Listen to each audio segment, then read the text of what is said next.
Chinese food কম বেশি সবারই পছন্দের। তাই ভাবলাম সবাই মিলে আজকে আর বাইরে চাইনিজ খেতে যাব না। বাসায় চাইনিজ খাবো এবং রান্না করবে অন্তরা ও অনন্যা। হ্যালো ভিউয়ার্স, আসসালামু আলাইকুম।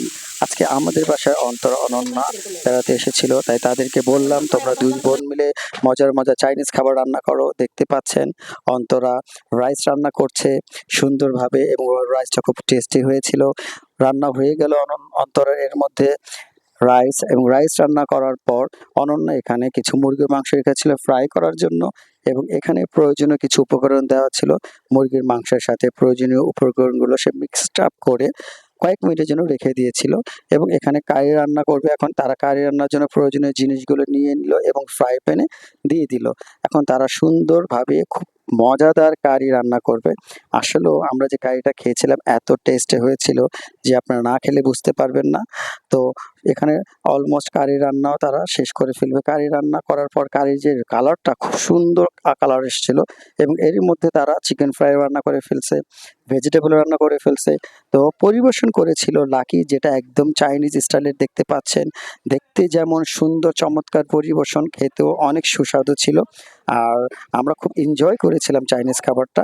এখানে লাকি সবাইকে সার্ভ করছে, যার প্লেট দিয়ে দিচ্ছে এবং যারটা নিয়ে আমরা খেতে বসেছি। অনন্যা, আমি, রাব্বি, এখানে সাব্বিরকে দেখতে পাচ্ছেন সে খুব মজা নিয়ে খাচ্ছে। আমিও একটু ট্রাই করলাম যে না, ওয়াও!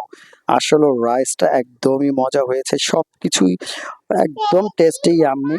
একদম বাইরে চাইনিজ যেমন হয় তেমনই হয়েছে, কোনো অংশে কম হয়নি। আমার খুব ভালো লেগেছে এবং সবারই ভালো লেগেছে। এখানে অনন্যা, অন্তরা, লাকি আমরা সবাই একসাথে খেতে বসেছিলাম। একসাথে খাচ্ছিলাম এবং খুব গল্প করছিলাম এবং মজাও করছিলাম। আসলে একসাথে খেতে বসলে অনেক কথাও বলা হয় এবং একসাথে খাওয়া হয়। আর এখান থেকে রিল্যাক্স ভাবে খাচ্ছি। মাহিরাও বসেছে আমাদের সাথে চাইনিজ খেতে, কাঁটা চামচ এবং চামচ নিয়ে। মানহা, সাফা, আমার বড় ভাই, ভাবি সবাই ওরা এই ঘরে একসাথে খেতে বসেছে। হ্যাঁ, তারাও খুব মজা পাচ্ছে চাইনিজ খেতে। বাসায় রিল্যাক্স ভাবে বসে পড়েছে। চাইনিজ রেস্টুরেন্টে গেলে তো হয়তো আমাদের রেডি হতে হয়। আর এখানে দেখতে পাচ্ছেন আমাদের কোল্ড ড্রিংকসও রেডি। চাইনিজ খাওয়ার পর আমরা সবাই মিলে এখন কোল্ড ড্রিংকস খাবো। কোল্ড ড্রিংকস খাচ্ছে, এখানে সাব্বিরকে এনে দিয়েছে মাহিরা। সাব্বির মাহিরাকে পানি খাওয়াচ্ছে এবং মাহিরার হাতেও কোল্ড ড্রিংকস। এখানে অন্তরা বসে আছে, অনন্যা আসছে। অলমোস্ট সবার খাওয়া শেষ আমাদের। এখন আমরা কোল্ড ড্রিংকস খাবো। কোল্ড ড্রিংকস খাওয়ার পর সবাই গল্প করবো, আড্ডা মারবো। এই সময়টা উপভোগ করার জন্যই আমরা ভাবলাম যে না, আজকে আমরা বাড়িতেই চাইনিজ খাবো। মাহিরা অন্তরার সাথে বসেছিল। এখানে লাকি দাঁড়িয়ে আছে। সবাই আমরা গল্প করছি। মানহা, অনন্যা, সাফা। ওই সময়টা আমরা অনেক মজা করেছিলাম এবং মুহূর্তটা খুব উপভোগ করেছিলাম। যে আসলেও ঘরোয়া পরিবেশে চাইনিজের একটা আয়োজন ছিল, সেটা অনেক উপভোগ্য হয়েছিল এবং আমরা খুব আনন্দ পেয়েছিলাম। তো ভিউয়ার্স, আজকের ভিডিওটা আপনাদের কেমন লেগেছে আমাকে কমেন্ট করবেন এবং আমার চ্যানেলটি সাবস্ক্রাইব করবেন।